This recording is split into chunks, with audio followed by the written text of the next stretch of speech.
کم سړی چې په نوم باندې پابندي وه، کم سړي له به چې د قاسم پلار ویلی کېدو، کم سړي له به چې باني پی ټي آی ویل کېدو، نو اوس دغه دپاره ټول د اډیاله جیل نه چې الشفا هاسپټل له کومې لارې تلي په هغې باندې ګلونه شیندلی شوي دي.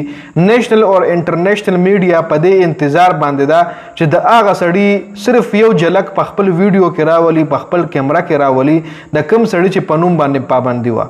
ګوره عزت ورکولو والا، ذلت ورکولو والا، دا هر څه صرف اور صرف د الله پاک په لاسو کې دي.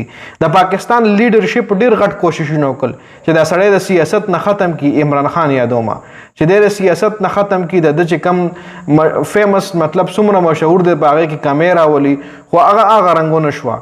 اوس د هغه کتلو دپاره، هغه صرف یو جلک کیمره کې راوستلو دپاره ټول میډیا چینلو خپل اینکرانو ته ویلي، خپل صحافیانو ته कि जान पर खेल कर वीडियो रिकॉर्ड करनी है, जान पर खेल कर तस्वीर खिंचवाना है इमरान खान का.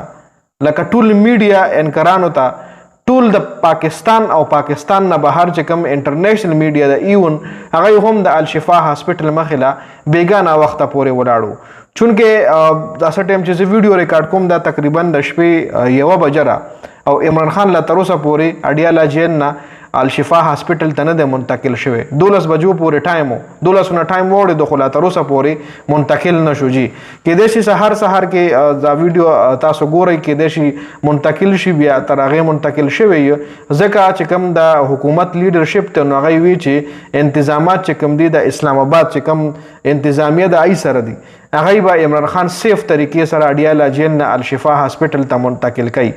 لکه ټول انتظامیه چې کوم انتظامیه د اسلام آباد ای سره دا کنټرول دی.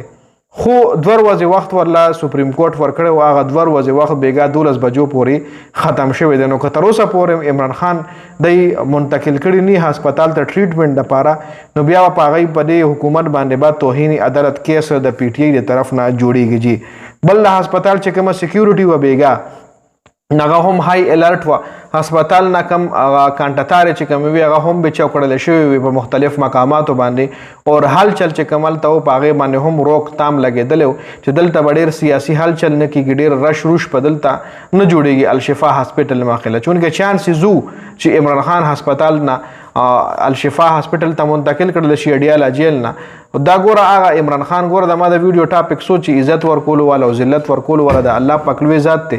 دا هغه عمران خان چې د په نوم پابندي، د په پارټۍ باندې پابندي، د سره چې ایون پارټۍ کې کم کسانو په هغې پابندي، هغې پریس کانفرنس وکړي پارټي یې ولله پرېښه. او اوس هغه عمران خان دپاره چې کومې لارې هوارېږي ورو ورو، مطلب د هغه یو جلک کتلو دپاره عوام چې کوم دي بېچین، میډیا بېچین، همدغه میډیا وه چې دی به د عمران خان نوم نه ایښتو. باني پی ټي آی به ورله وي، او د قاسم پلار او د سلیمان پلار او د علیما خان رور او څه نومونه به یې ورله ایښتله. او اوس د هغوی چې کوم دي همدغه میډیا ده چې په روډونو ورته انتظار کوي جي چې اوس په عمران خان راځي او اوس په عمران خان راځي.